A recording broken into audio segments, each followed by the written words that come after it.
Hey, I've got a few of my friends here, and we're going to talk about the futures of our own collections. Andy, hit it.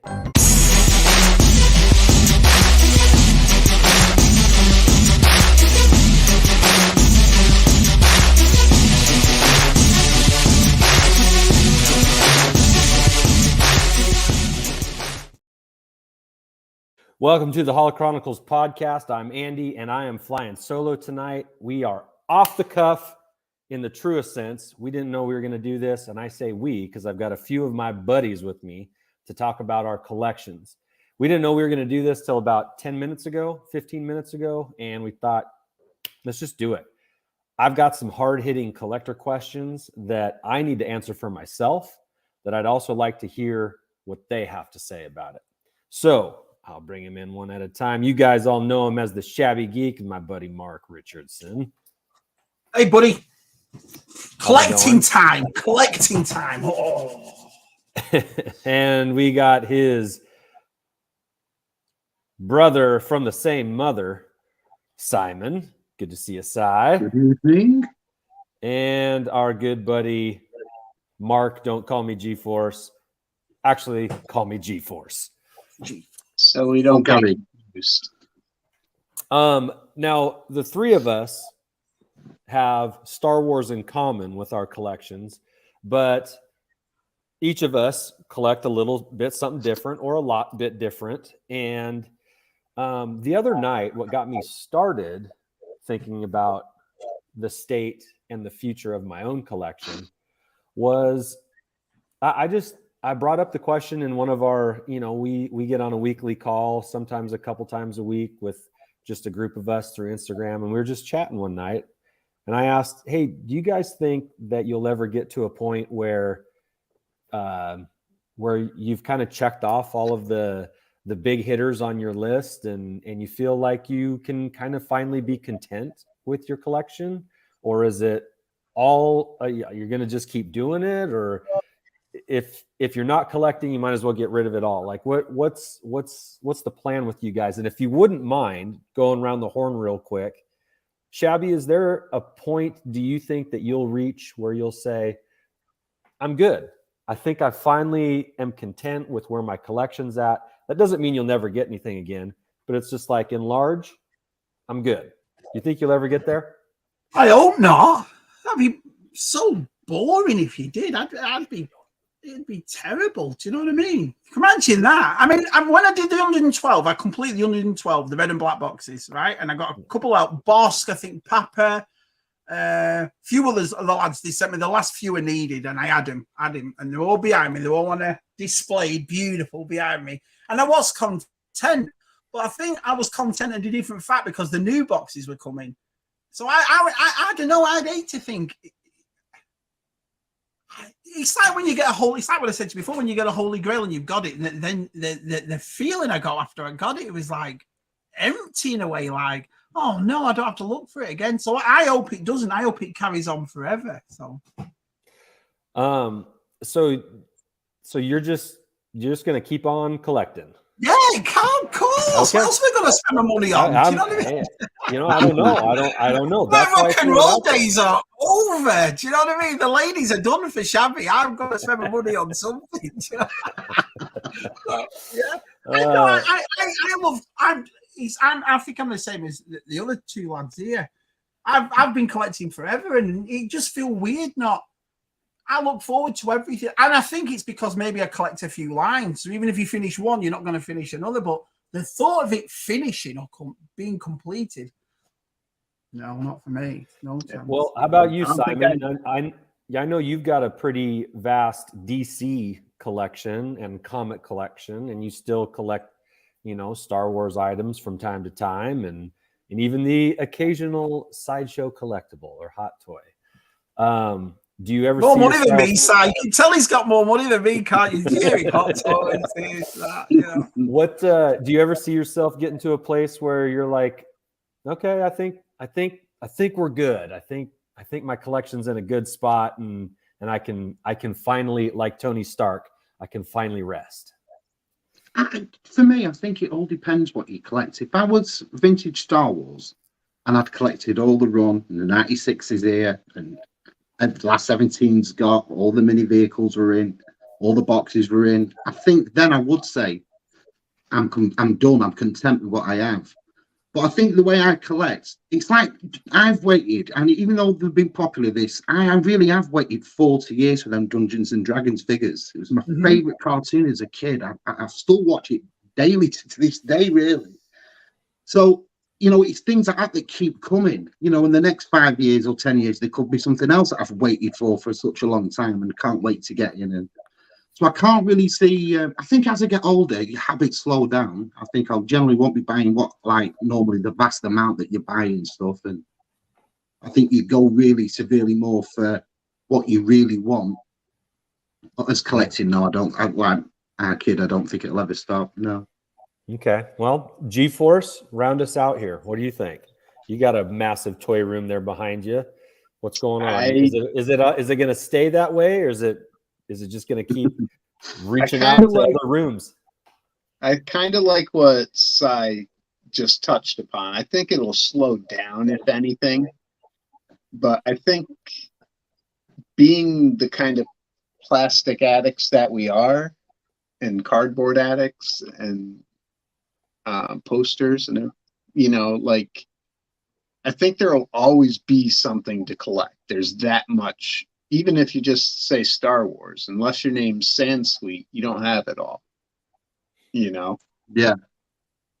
So I think it depends on. I'm a hoarder. I don't throw anything away. I haven't thrown clothes away. I don't throw receipts away, tickets away, concert tickets away, keyrings, little figures. I've never thrown anything away. I've had all this stuff from being a kid, all my Ladybird annuals, and I'm a bit of a hoarder like that in a sense. So I think that would kick in that. No, I wouldn't stop collecting because nature of the beast. I mean, we do have an infinite, we do have a finite amount of space, as Andy was alluding to as well. So, I mean, would that determine for me, okay, you don't have another square foot of wall to use, so. Well, so the reason why, let me answer the question too before I get to what you just said there, G-Force. I'm finding that, and I'm a predominantly vintage Star Wars collector, and I know that there's, even if that was the only thing I collected, and it pretty much is, there's no end to what I could collect. There's variants upon variants upon variants on nearly all of the figures. There's, obscure, I could go mint on card, I could go graded, I could go loose, I could go never taken out of the boxes. I mean, there's a lot of roads I could still go down, but I'm finding that, at least in what I collect, I have kind of gotten the things that I've wanted. Now there's always more, but I've kind of checked off my big boys anyway, we'll say. And I was just wondering to myself, am I going to get to a point where I feel like I'm done? And that's why I asked it, because I was kind of questioning that in myself a little bit. Well, do you ask that in one sense because you only collect Star Wars? I think it's different for people. It's like Transformers, Motor Origins, Masters Universe, Vintage. Yeah. I do so many lines that I think you focus on one. And I think if you focus on one line too much, you eventually think, oh, I'd like to try something else or start something else. Do you think that's what it is with you? Why you're having these thoughts? Maybe. Now, I would say a sub collection of mine would be Star Wars movie posters. And there's, domestic and foreign, and, there's even a lot of roads you can go down with that too. But at one time I had a pretty hefty G.I. Joe collection, which I still have. It's smaller now, a lot smaller than it used to be, but I don't feel the need to keep adding figures to that because I got rid of a lot of the figures that I would have. I mean, if I were going to collect them again, I just would get them back. which I could, but I don't really have a strong desire for that. It probably has something to do with that, Shabby, to be honest with you. And I know that it seems like in my lifetime, I've always collected something, but it's always been one thing at a time. Like there was a time in the early 2000s where I just went in deep on U2 albums, like the discs. And so I had nearly 300 probably U2 albums. And then I kind of stopped doing that, but then that turned into collecting just albums in general. And then I kind of stopped doing that, and then I got rid of them. And then for a while it was Volkswagen paraphernalia, and then I got a Bug, and then I stopped doing that. And then it's been Star Wars for the last really about 10 years, like focused, but it's been going on a while, I guess, even in smaller amounts prior to. So it's like when I've collected, it's just been one thing at a time, and then I move on to another thing. And then, so I just wonder if I'm going to do that with Star Wars stuff, because I don't see myself doing it, but I also don't see myself doing it forever either. So I don't know. That's where I land on that. And I know that there's no wrong answer to it. There isn't. No. And I know that things like opportunity and space and disposable income are all factors in all of our collecting, because we don't have an infinite amount of money, and we don't have an infinite amount of space, and we won't always have opportunities to get maybe the things that we're interested in when we want to. We might have to wait until later, things like that. So for everybody, I know it's different, and there's no right or wrong answer. Everybody has to answer for themselves. But that's anyway where this live stream cropped up. The idea for me came a few days ago, which then got me to my next question. You guys ready for this? Okay. Before you answer, did you see Tessie's comment right there, the very bottom one?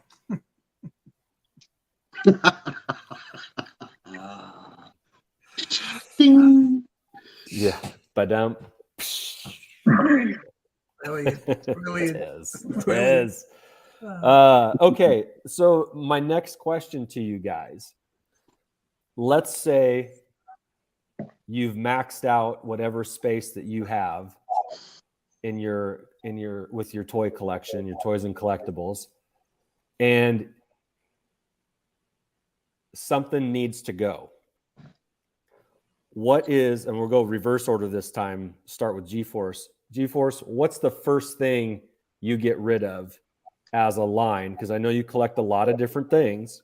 What's the first thing you liquidate in order to make room? That's a hard one. How much space do I need? Indeterminate. How much space do I need? First thing I'd get rid of is the pops. Yeah. The pops are the first to go? I don't know, 20 some pops, and most of them are like sport, music, and office space. So I have a couple with Star Wars, Ken the Eagle. But I'd get rid of the that first thing? Yep.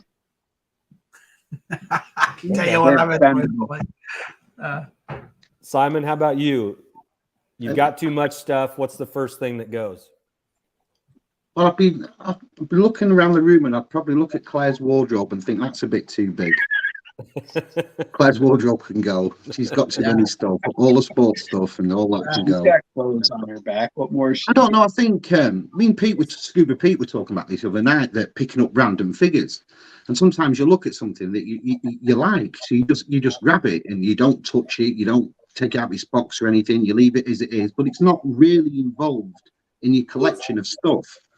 I've just done it this week with that Super 7 Turtles figure, that Surfer Mikey. I don't collect anything. I've got the NECA Turtles from the original 1990 movie, but I don't really collect turtles as such, but I really like that figure. But I suppose down the line that you do end up with quite a bit in your collection like that you don't really collect, but you've got. And I think Like that would be the one-offs first of stuff the I'd, line. yeah. And I'd do it to, like, if somebody needed it to finish their collection or something like that in the future. I think that'd be the sort of stuff I got rid of first. Okay. But would you get rid of it though? That's the thing. I don't think I will get rid of it. I'd probably. This is a horrible thing. This. I've never thought about this. My hands are getting cold. I'd probably stick it in boxes and stick it in there. I don't know. I've done that loads of times where you run out of space. And, No, yeah, you can't, in this question, Shabby, you can't just box it up and put it in the attic, or you can't box it up and put it in the shed. You got to get rid of something. What's the first thing to go? Because you've run out of room. You've run out of room, and you know there's still more Motu coming, and you need to make some space. What's the first thing that goes? Oh, God. My wife, my kids, my dogs. I don't know. It's hard. It's hard. Because you say, while you lot have been talking, I said, I'll get rid of this. And I think, no, I won't get rid of that because of that. I'll get rid of it. No, I can't get rid of that because of that. You know what I mean? I'll tell you what I do. I've got 3 bookshelves, and I'll probably get rid of all my books. Get rid of my books, and then get rid of your books. Okay. Well, that would definitely free up some space. books. No, I don't think I would get rid of it. You I'd buy love those books. No. I know. Shabby, would you be able to go through your books, and because I know you've got a big bookshelf full of books. Yeah. Would you be able to get rid of like 2 shelves worth of books? And maybe not get rid of all of them, but just the ones that maybe you weren't as fond of, or you haven't revisited, or things like that. Because, we all play the game, what would you rather have? And I know it would be nice to just say, I'd rather have them both. But if you had to get like between this book and this book, could you keep one and maybe you wouldn't have to get rid of all of them? That's a good way of looking at it. I'd probably go through my collection because I know I'm never going to complete everything. You can't complete everything. So I'd probably go through my collection, and if I had to, and I want to make this clear, this is just because it's a hypothetical question. I'm not doing this at all, but I'd probably go through my stuff and take out the ones that don't mean that much, or I'm not that like, and make more space doing it that way. So I'd go through my books, take out a few, go through my Transformers, take out a few, but I'd do it that way. But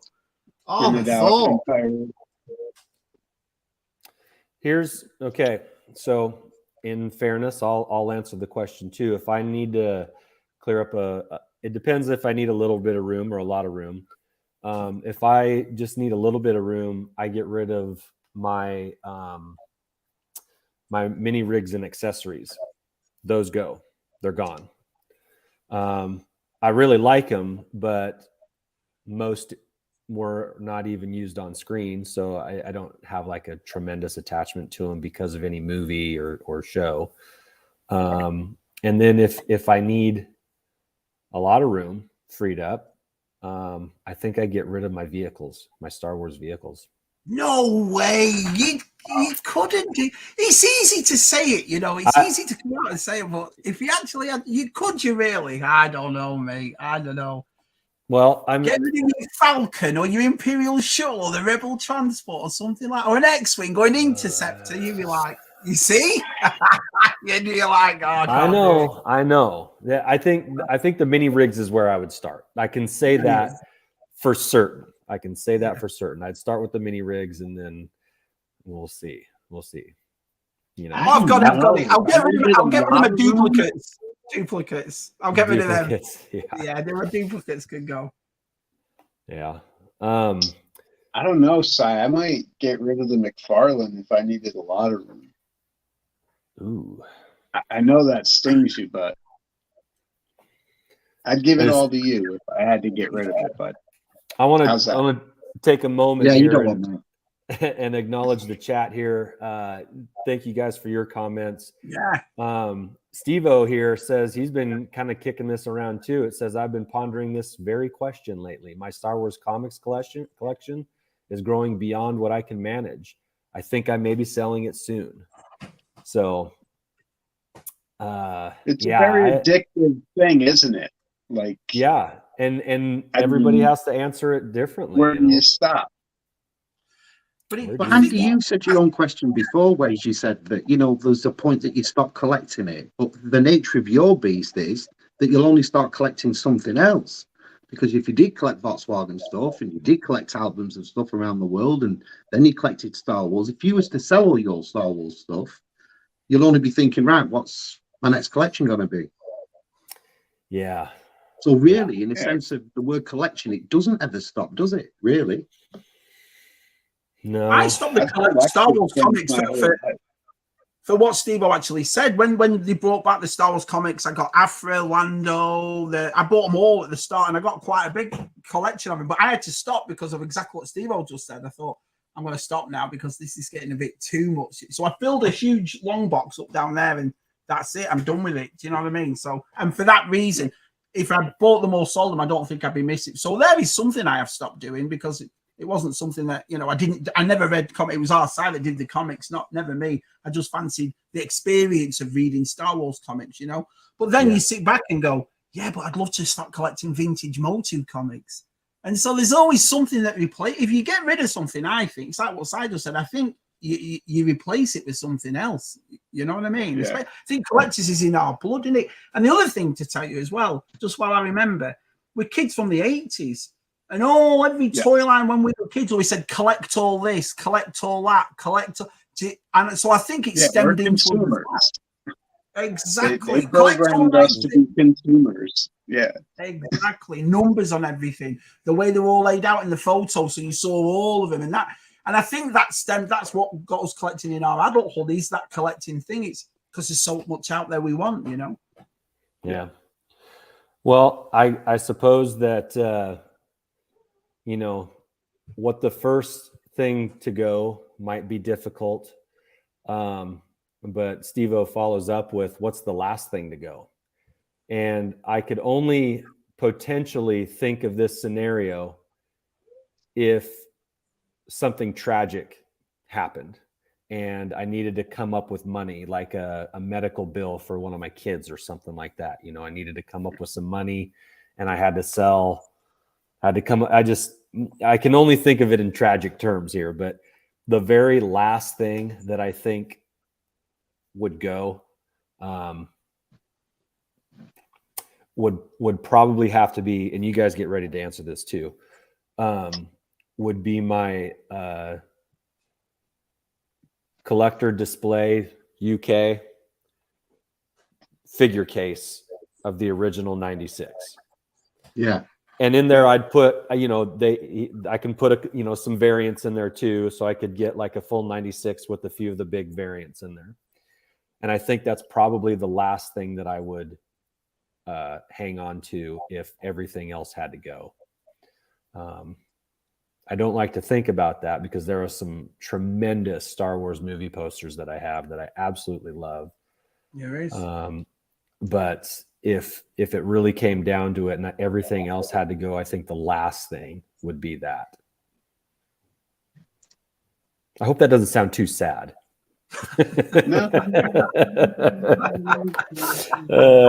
Shabby, how about you? What's the last thing that goes? My vintage Star Wars collection. It's where it, you know, if you go on to collect other things and you go on, your pop culture expands. For the majority, I'm not saying everybody, but for the majority of it, started there, didn't it? And the memories and the nostalgia, the love you have, I think the more protected than everything else in your collection. It's something that, you know, you walk past your collection, but when you get to that part, you just start smiling. It means the world to me. So, yeah, I think I'd definitely keep my Falcon. I'd definitely keep my Return of the Jedi Luke. And if I had to let that go, but yeah, I think vintage Star Wars for me, it's one they have the most memories for, you know, the most nostalgia for. So that I'd have to keep. How about you? I think the answer is a lot like my brother's. It's what means the most to you, what started you off. And for me, it'd be my comics. Yeah. I could never, ever in my life part with my comic books. I just couldn't. I've bought them every year since I was 10. Do you know what I mean? And that's just the way my life's always been. I wouldn't know life without buying them. So that would be that. I couldn't part with them if I wanted. I couldn't. Yeah. Okay, G-Force, you're up. I'd be walking around the house like the jerk in the scene where he's, all I need is this and this. I'm going to take this chair. In this chair. In this paddle game. And my dog. I'd have to say 3 3/4 Star Wars because I don't have a lot of vintage yet. Like I sold all my vintage when I was in college, and but I do have a lot of TVC, which I think is a good replacement for not having the vintage characters. But I do have the original 12 in there. I do have the Millennium Falcon that Andy so graciously gave to me. Some play sets and stuff like that. Like I think if you can only have one thing, that would be the way I would want to go. Yeah, getting some good comments in the chat too. I've been posting them up there, and yeah, the last things to go are the most meaningful, and they would probably pose differently if there was a house fire and you could only grab one thing, you know. Would you think, Andy, that would be people that collect Star Wars, and we know a lot of them, and a lot of them do have the same figures they had as a kid. A lot of them have gone out and bought all the vintage. I think that would be most Star Wars collectors' answer: save that vintage stuff, because that's what it meant to them from the very beginning. This was the start of it. That's what they grew up on. That's what they remember. You know, when I buy the Black Series Return of the Jedi cards now, even though they take me back because they're just cards that are a little bit bigger on 6-inch now, the nostalgia I get from each and one of them cards and the way they are today. But again, I can understand like all the money you spend on Star Wars, modern collection. I think most Star Wars collectors would save the vintage stuff, wouldn't they? They would. Yeah. Yeah, I think so. Yeah. I mean, you just said that. Like, look at your vast collection of Black Series, the vast collection. So that means a vast collection of money you've spent on that collection. Yet it's your vintage, and half that vintage your mum bought when we were children. So it's not even though it's not cost you anywhere near what your modern collections cost you. That would be what you saved. But I think that's what it is. Even though I'm more of a modern collector, it's like what I said. The majority of stuff from collecting came from those Star Wars figures. It came from that built into what we've all got now behind us, every one of us.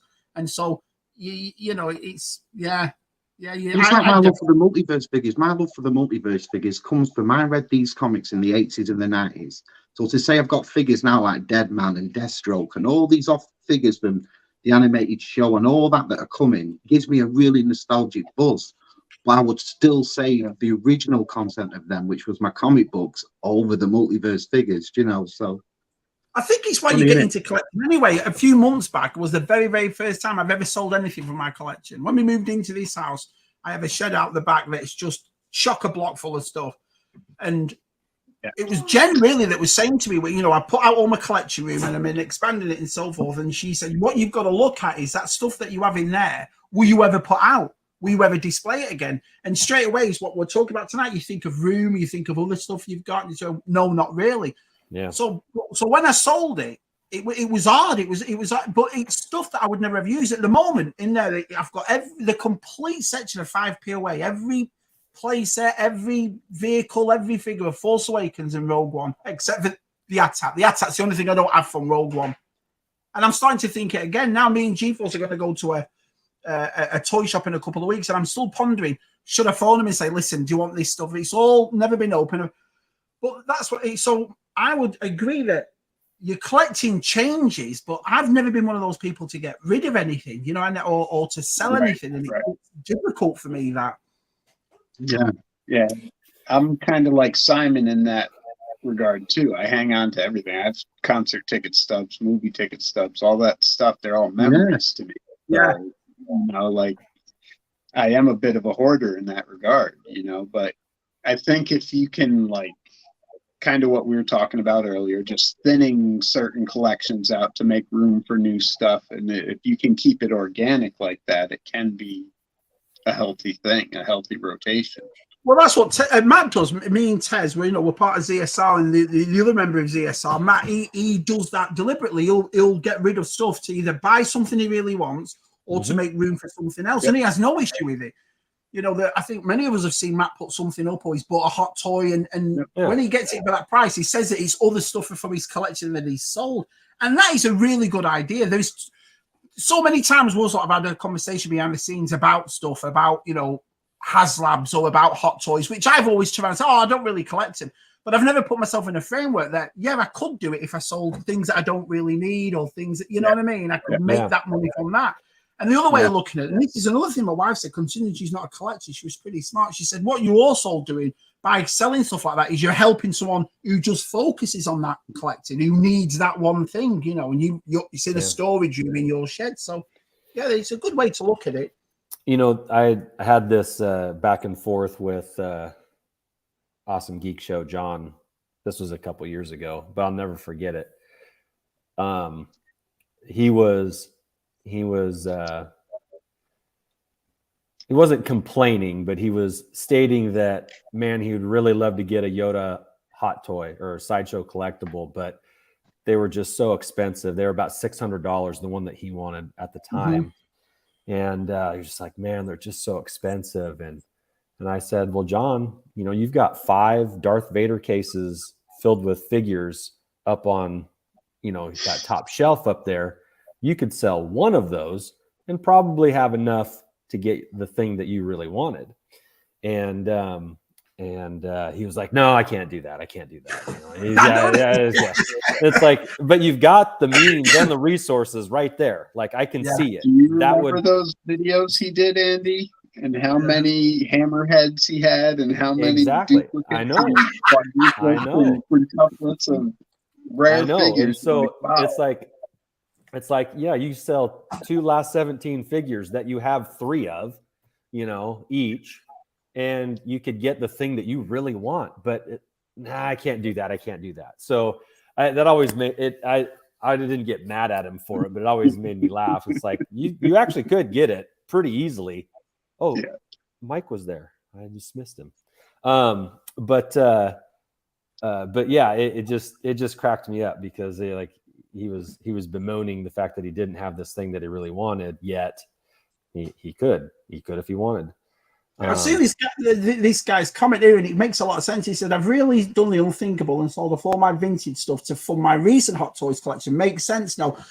It kind of does, but I think it's up to the collector. I don't think it's up to anybody else to judge it. You know what I mean? I think it's up to you what you want to do and what you want to do with your stuff and so forth.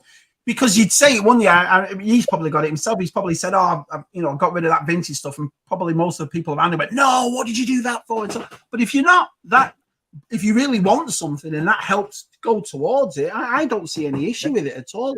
But it comes down to individuality. That's another thing. I think that if you change your collection, you're still a collector. But would I be is it enough to say that if he was to stop collecting, in a sense, your passion's over as well? I don't think I could ever stop, so I can't answer. I mean, is that what you're trying to say, Andy? If you got rid of all the stuff, that's it. I would say we have if anything should happen to my collection, and say for example, and I don't want to bring the chat down, but something happened where it's all gone. Would you start again? That's the thing we were talking about before as well. Like, that's a tough in that, because there's so many. It's not just going out and buying plastic, is it? It's memories to us. It's nostalgia to us. It's, you know what I mean? Things that mean something to us. So to start all that again, I don't know. I don't know if I could or not. Yeah. A comment here says, I have recently done the unthinkable and sold off all of my vintage stuff to fund my recent Hot Toys addiction. Makes sense, and that makes perfect sense to me. I have one, but Josh, my pod partner, he's got like 15 of them, and they're incredible and they're so cool looking on the shelf. So you played the game of what would you rather have? Would you rather have the vintage, or would you rather have the Hot Toys? And if you can't have both, you went with the Hot Toys, and I applaud it, because that probably wasn't an easy decision to make, and you did it. So good job on you. I think it all depends on what you really. If there's something out there that you really, really want, it's like, something that you don't think you need in your collection or not. I think that's when you start thinking, well, maybe I can let stuff go and so forth. But yeah, I don't think there's any right or wrong in how you do it. If I may pose a question to you, lads. Let me bring in our buddy Pete here. Hey, he Pete. can join us. Yes. Hello, PGM Pete. Hello. I had nothing better else to do than hang with you reprobates on live stream here in New Zealand. That's funny. Go ahead, G-Force. What were you saying? I was wondering, do you guys set rules to the way you collect at all to kind of curb spending, lessen the amount coming in? Because if we hit the lottery, we'd probably all be out just whatever we wanted to buy, we would go buy.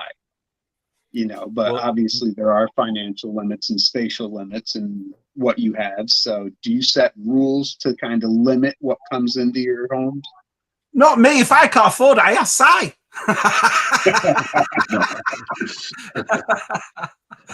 For me, I think it's how I cut money and save money is I don't really buy figures in waves. So necessarily 5 figures have come out, like 5 Marvel Legends, and you get to build the builder figure. If there's 3 of them, 2 of them I'm not really so keen on, I don't necessarily go out and buy them just because of the builder figure. There are times I have bought figures because I really like the builder figure. But I think that's the way to save money, just buy what you really like. Yeah, shops will have Build-A-Figures for like 60, 80 bucks or something like that if they're newer, and it's less than you would spend on the full wave to do it. So I don't know about you, G-Force, but if I was winning the lotto, mate, I'd be buying a house in USA and buying Hollywood mansions, and then I'll be buying a lot of action figures and buying myself a wife. Nice. Be a wife collector. Okay. Can I come and live at your house, Pete? Sorry, Andy, I'm on your live stream. I'm just making a hell of a stupidity of myself. That's fantastic. Sorry. Well, I have, I tell myself that I have financial restrictions every month, that here's my budget, and I try and stay with it. And then what I try to do is that if I can use my collection to fund my collection, right? If I can buy, sell, and trade some things that allows me to not dip out of my monthly allowance that I give myself, even better. And so I think I'm pretty good at sticking with that, but there are times that I go over. I'm sure you guys can relate, but there are months too where I don't really buy anything because nothing's really tugging at me. So I try to have a budget, I guess, to answer your question. I try to have a little monthly. I think being a collector that collects a few lines, like the majority of us do here, besides Star Wars, you never really have that thing to run out. If you go somewhere and you think, well, there's no Black Series, all right, but there might be a Transformer, or there might be a Motu, or there might be a play. You see what I mean? So I think for us, we never get to that circumstance. When Motu Origins came out, it was perfect for me. Because at the time I'm online and I'm moaning about no Black Series, no distribution, no this, no that line came out. So instead of me coming out moaning constantly that I can't find figures, here's now a line that I can find and I can do. And I can get my daughter involved in this. Sometimes with your collection as well as who you share it with. I'm not going to share $40 figures with my daughter. I will share $15 figures with her. Do you see what I mean? So that's another thing which, going back to the collecting point, is I'll never stop collecting that simply because it's something I share with somebody else, Yep. Well, let me ask you guys another question, maybe frame it a little differently. What's a bigger concern or restriction for you? Is it money or space? Shabby. Jen. My missus. No, that's the correct answer. Money for me. I'll give you an example. This year, I've always said about the HasLabs, the price, it's ridiculous and so forth. I've always sat back and said to myself, is it the price that puts you off? Or is it the fact that you don't want to pay 500-600 quid for something that puts you off? Because I always think to myself, if I had that type of money, I could buy so much stuff with what we're buying for one. So I always think it comes down to money because there's hot toys I would like, there's things I would like, but I always tend to have that thing up here that, well, if I buy that, I can't buy this. And I have my own business. I've got 4 kids. I've got to watch what I'm paying for. I'm not a person that can turn around and spend 600 quid on something like that, So money. It was a hard thing to see in my bank account this morning. I was like, what? Yours is gone. Yeah, exactly. Oh. That stinks a bit. Si, is it a space thing or a money thing for you? To be fair, none. I can honestly, and I'm not being facetious, I've never thought of any. I've never thought, I haven't got the space, I haven't got the money. If there's something I've really wanted and it's been a bit expensive, I've saved for it, I've got it.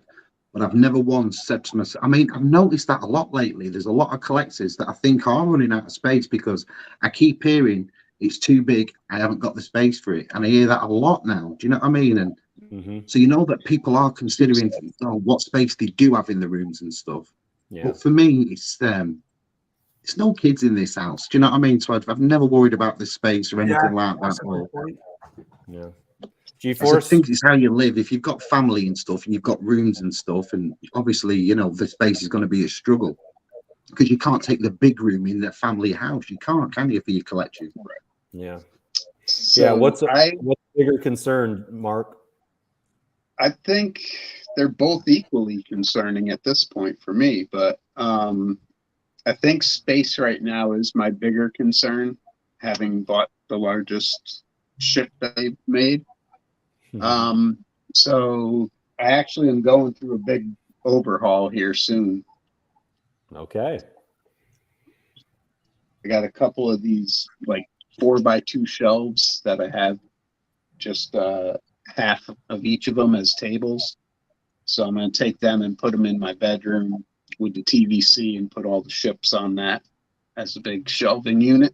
And then I'll get shelving where those are. So it'll open up floor space and hopefully house all those figures.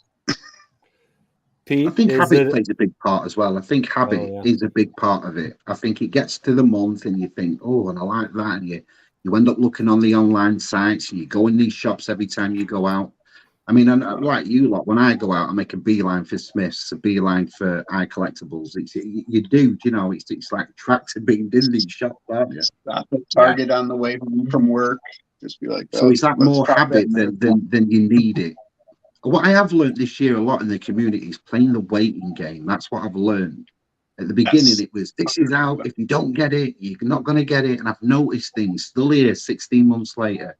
So this year, especially with Lego, because in this country, Lego goes down by a lot of money. It goes down by half in after like 4 months. So I've decided to sit on it. Lego goes down. Yeah. We don't get a lot of Lego sale. But yeah. Pete, are you more constricted by space or by money in your collecting? By money, mind you, I do actually buy quite expensive action figures. Yes, it's that, you know, but it's the money. It's predominantly it's the money here. I mean, you're looking at a NECA figure of the last figure I bought was, I think it was NECA, and it was $119 in EB Games, right? And we're getting Black Series here from $55 onwards up to $80 for a deluxe. For TVC, it's $35 to $55 for a TVC figure. So it's money for me. I mean, I'm unemployed. I don't know how I do kind of make the means to get it, but I do. I do like the idea of waiting because it has come down for clearance, but not that often. Space, I think it's all right. For me, I've got a 1-bedroom apartment, so I'm relying on actually not spending a whole lot of money to actually be impulsive, because that could be a key as well. When you're impulsive, you buy a lot of crap, right? Yeah. So, and that fills, I think, my area up. So I'm trying to actually, sift out the things that I don't want to actually collect, and then that's a good point. Yeah, impulse has cost me over the years. That's for sure. Me and G-Force were talking about that. They're Fresh Monkey toys, weren't we, G-Force? And I said, and you say to yourself up here, I'm just going to get one. I'm not going to go down that line. And I think mostly collectors on the screen and in the chat say that I'm not going to go down another rabbit hole. We all say that. So I'll just have one, and then you know, you're hooked. You're like, all right, I'll just get the one. Do you remember Matt, 0 to Toys? I'm going to get a hot toy, lads. Oh, no. I'm getting one. I'm getting one. He's got Just about one. 30. He got about 30 in the space of a year. You know, you went mental with it. So, I understand though, Ladies man. made They're a pretty fortune on cool. that slogan. All right, so then we've talked, our restrictions here. Let's flip it around. And Bigwood here had a question earlier. Asked, "What are your holy grails?" Now, I'm going to define holy grails here as something that you probably will never get because it's either so rare, so expensive, or both that it's probably just beyond what your collection capabilities can handle. So that not like something that you really want, but if you saved for a few months that you could probably get it, it'd just be inconvenient. Like I'm talking about something that you would really love to have, but you probably will never get it because it's just out of reach. okay. I'll leave that open. Anybody wants to answer, go ahead. Andy, before you get into that, has Bigwood got a partner called That's What She Said Double D? Sorry. Sorry, I couldn't resist. Sorry, Bigwood. I was really out there. The price wise, whatever. I tell you what, I would love. I would absolutely love. I'd love a Return of the Jedi inbox, mint inbox, never touched Imperial Shuttle. That would be something for me because Imperial Shuttle was always my holy grail, and I never ever once thought about rare or price when it's come to it. I've never got hold of it because I couldn't A, afford one or B. But then Bulgy sent me one, and I've got one, so I'm happy. But if I had to pick something going down that line of rare and expensive and so forth, yeah, that's what I would have. I would love that thing in a box. Okay. All right. An untouched Imperial Shuttle. All right. Yeah. Simon, how about you? Oh, mine would be untouched Soundwave G1 and Starscream G1. Oh, yeah. The reason is I've still got my Megatron G1 and I'd like to have the brothers to go with it. The brothers to go with it. Brilliant. G-Force. I don't know that I crave like high dollar stuff if that matters. I'm trying to think of what I really want from my childhood that I don't ever see. Okay. Well, I'll give you another minute if you need it. We can ask Pete. Pete, do you have an answer here? I guess I don't know whether they've got figures or not, but I was really want to hunting. My holy grails is the Predator team, like Arnold Schwarzenegger and the Crack Force Predator team, along with the Predator. So that would be in 6-inch. I don't know whether they made it or not, or they did make it or not. I'm not too certain, but just have that kind of Predator team with. Sorry, Pete, just that comment. Just that comment, Pete. Just that comment. Happy birthday, Matthew. Happy birthday. Yeah, happy birthday. Just ignore me. Yes, Matthew, thank you very much for the comment. I relay my explanation. It wasn't all that interesting anyway, so there we go. Go on, carry on, Pete. Carry on, Pete. I was listening. No, we're on live on here. I don't know what's, no, I'm kidding. It would be that team, to be quite honest with you. 6-inch crack team, Predator, Arnold Schwarzenegger, and that kind of thing. So, yeah. That's me. Okay. G-Force, you ever come up with something? Yeah. Do you need more time? No, I think I might have it. I always wanted that Matchbox Voltron. I thought that was always the really die-cast one that built up. Yeah. The first one that came out, like 83, 84, whatever that was. I think that would be really cool to have a pristine Voltron. That'd be cool. Yeah. That would be cool. What about you, Andy? What would yours be?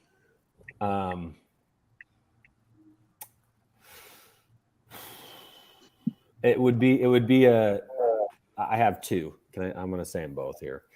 It would be a Lily Letty Boba Fett with removable rocket. It's not a firing rocket. It's not one of the prototypes that are $200,000. That's beyond a holy grail. But the Lily Letty ones, you can find them. They're out there, I should say. They're not necessarily easily found, but I've always thought having a removable rocket would be pretty cool to have. The other would be an original Howard Chaykin Star Wars poster that was from 1976 that was sold at San Diego Comic-Con. And it's not very big, but there's, I don't know, maybe 1,000 of them. Maybe, probably less, because that's the thing. If you did have the money, would you not think twice about it first? So you had, say for example, hypothetically, you had $200,000, and with that money you could buy one toy for your collection. Would you do it? Would you actually say, you know what? I don't know. It's not as easy as that, is it? Yeah. It's not easy, but no. I mean, those are just two that kind of come off the head. I'm sure there are maybe a few others if you give me a minute, but yeah, those are just a little too rare, a little too expensive that I probably will never get. Not that I haven't seen them, not that I haven't seen them for sale, but they're just a bit more than. There's this Italian Yoda that I've had my eye on. Oh, really? My other one would be a Box Eternia playset, a vintage Box Eternia playset. That would be, I mean, they're representative, aren't they? So that would be awesome to have. That was a very funny thing at Joe Fest when Shabby saw the size of the boxes for the Defiant and the USS flag. He was like, I could live in that. I've never, ever seen boxes like it because, like I said, I've only learned G.I. Joe through the community and buying the classifieds and learning about it. So you'll see the lads on the G.I. Joe, they'll pull out the Defiant and they'll pull out the flag and they'll pull out the headquarters. And you see it on screen, you're like, wow, that's big until you see it. And I was blown away. I was gobsmacked. That size of that Defiant box, I was gobsmacked. I could not, honestly, sight was literally up to here. And I'm 6 foot and it was up to here on me. It was huge, this thing. I think growing up in the UK, I don't know anybody that had a flag or any of my friends that had a flag or anything like that. What a do, KK. What a do. Oh, man. Brilliant. That's a red flag. Oh, brilliant. But the thing I think with Star Wars, I think there's so many holy grails, isn't there? It's like Steve was saying here about a Ralph McQuarrie Star Wars painting. God, I'd kill for an original Ralph McQuarrie, wouldn't you? And yeah, 100%. And I think about if I could have a Screaming Biker Scout helmet or, things like that. There is some of the glass paintings that they did in the movies for like the Stormtroopers and the hangar and stuff. They're all painted on glass. Matte paintings, man. Matte paintings? Yeah, matte paintings. Yeah. Absolutely. That'd be nice. I think anything like that, yeah. Even like the Carbonite, anything would be. You'd have anything, wouldn't you? From it, but it's all the whole 18 was cool. Yeah, they were awesome. Do you remember them, Sam? When we were kids, I loved the Corvette. And then Scuba's got the 18 jet. And I've never even knew who made it yet. I was like, what? They're France. Do you know? Yeah, brilliant. I remember Face's car, and I remember the 18 van. Was there a bike? Did somebody have a bike? No, I don't think it was about. There was a trailer that went back on the 18 van. There was a jet now that we've found out recently. It was an awesome line, the 18. Awesome line. When I was in high school, there was a kid who was a couple years older than me that had it would have been the same kind of van as the 18 van, but instead of it being black with the red stripe, it was light blue. But it was the same van, and he had the headlights above the windshield, and he had the same kind of wheels too, but I think they were gray and not red. But anyway, it was the same van, but he had his van lifted a little bit, so it kind of sat up on the tires. Nice. And when he'd hit his horn, it was the General Lee horn. And so, I mean, he would come ripping into the high school parking lot in the A-team van with the Dukes of Hazzard horn. Like it was. I would have married him. Man. I would have married him definitely. His name's Chad. His name's Chad. He's a Chad. Big Did burly guy. Did they ever make the microlight from A-Team? They didn't really, did they? So what, Pete? The microlight that the A-Team built when Murdoch was transporting. No, I don't think so. It was a small line. It was a really small line. It was a real short-lived line. Yeah. I remember when the new 18 film came out, and I remember buying the van, and I bought all the figures and stuff. But then nothing really came of that, did it? They didn't make any sequels or anything, and I think it was just One of the best A-Team homages is in Old School when they're kidnapping their pledges, playing Metallica. Yeah. It wasn't well received, the 18 movie, I'm afraid. It wasn't well received. I think they took the emphasis off Hannibal Smith being the leader, and it went to Face, and that's what people didn't like. They didn't like Face taking the lead on the mission. So all I can remember about it is when they're flying in them parachutes and they're shooting the tank and it's sending them yards off. That's all I can remember about it. I can't remember anything else.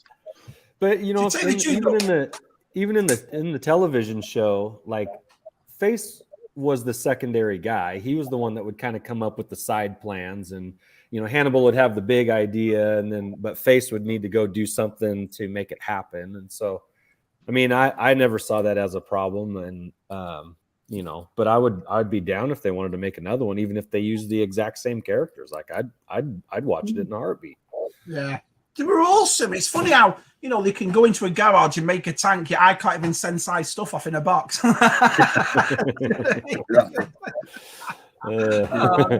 awesome. But going back to collecting, I think one of the things as well is how you're collecting, who with. I think it's important to have a community around you where you can share your collection and talk to people about your collection. I think sometimes if you're on your own doing it, or you know, you've not got anyone to share it with, I suppose that's when you start feeling, well, is it worth doing this and that? But I think with us lot, we're very lucky because we have a big community. We can all get together, and what's the first thing we do every time we get something new, or every time we find something?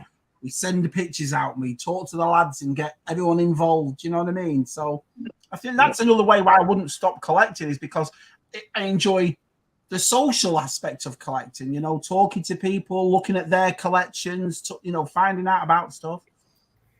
Yeah. So if you have your collection still and you just stop collecting further, I mean, you're still part of the community. It doesn't change the social aspect of it. You can not collect anymore and still have a collection to show, you know? Yeah, and that goes on the flip side of that as well. It doesn't matter how big your collection is. If you've only got a small one, but you feel you're part of something, then that's fine, you know? Everyone's in a different boat when it comes to collecting, aren't they? Money-wise, space-wise, you know? So, for sure. Yeah, you're right. Yeah, I know that even if I stop collecting tomorrow, that, you know, I've gotten a lot from collecting. You know, first of all, you guys, I would not have known otherwise, and that's pretty cool. All the people in the chat or people that I recognize, you know, it's pretty cool. It's pretty cool. So, all right, well, those are the kind of the big hitters, the questions that I wanted to get out there, and even a couple provided by the chat there. Really appreciate that. One last question. Without making predictions or going into a whole lot, on a scale of 1 to 10, how do you feel the first 4 episodes of Ahsoka have been treating you? Pete, start us off. Okay. First and the second one, really good introduction. I just have a little problem with the pacing of the dialogue. It's just too slow. Ahsoka's doing this too much. That's the consensus from all the YouTube. The last episode, the third episode, was way too short. way too short, even if it's a filler.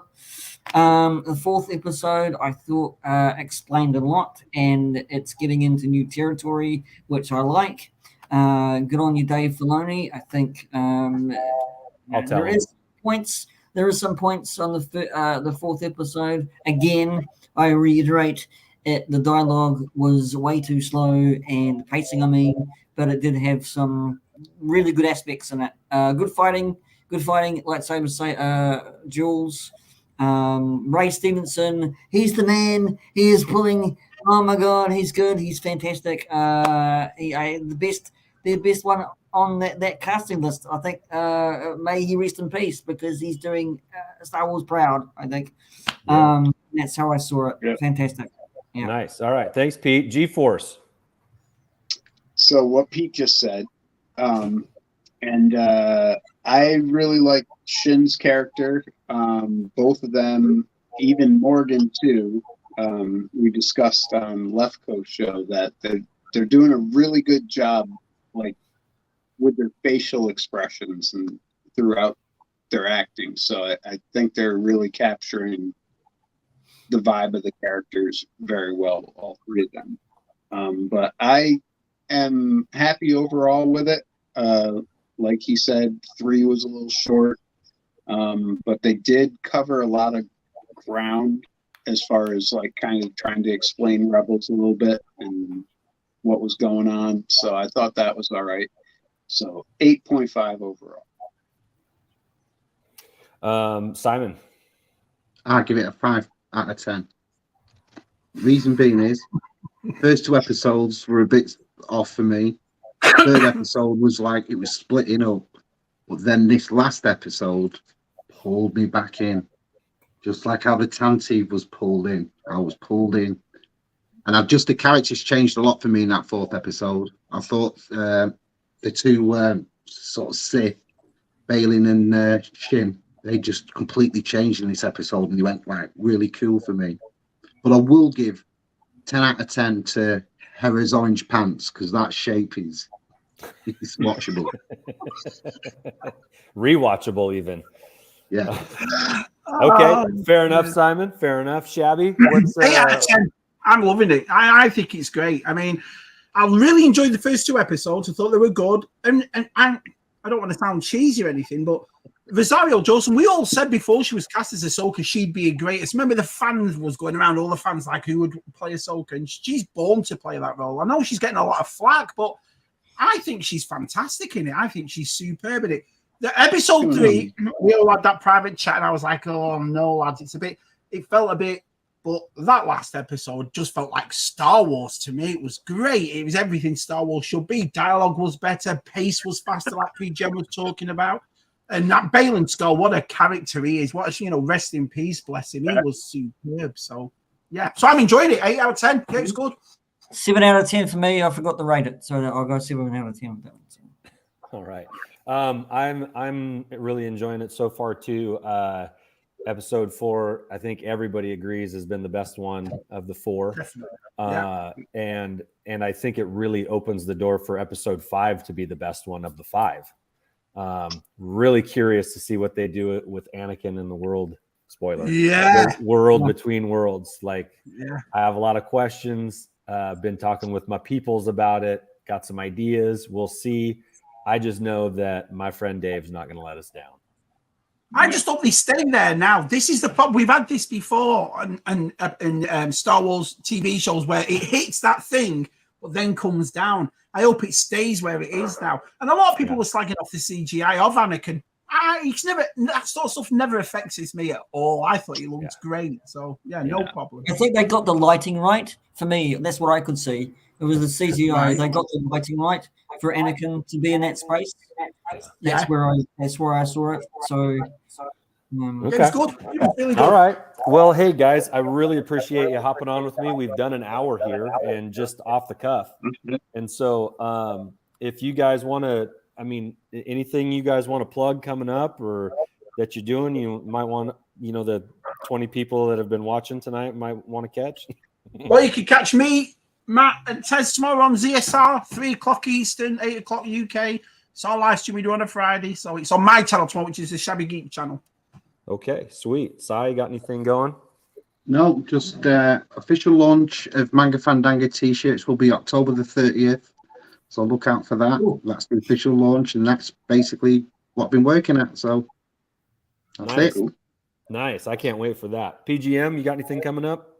Yeah, well, it's a long track. It's next week, but I'm on with Salacious with the Hangout, and I'm on again with the two Pommies with Salacious again, a double dose, I think, next week.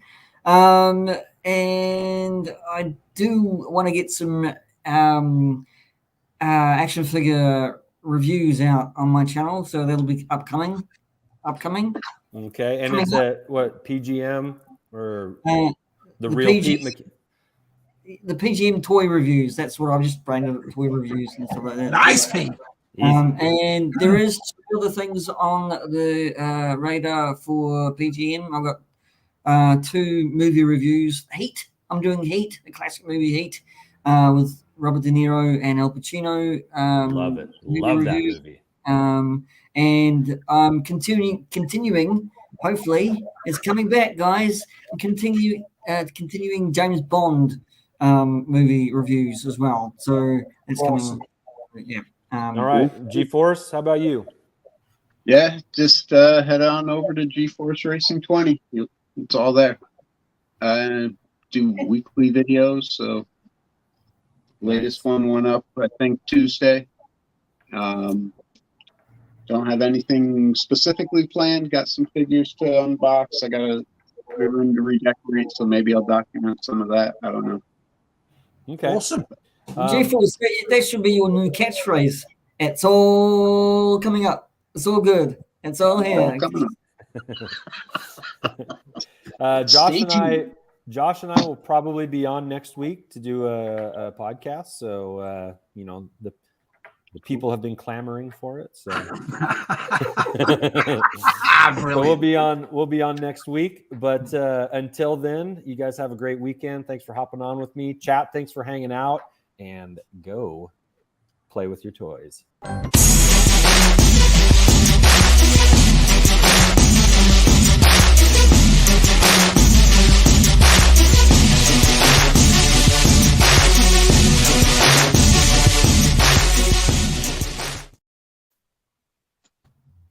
Fun chat.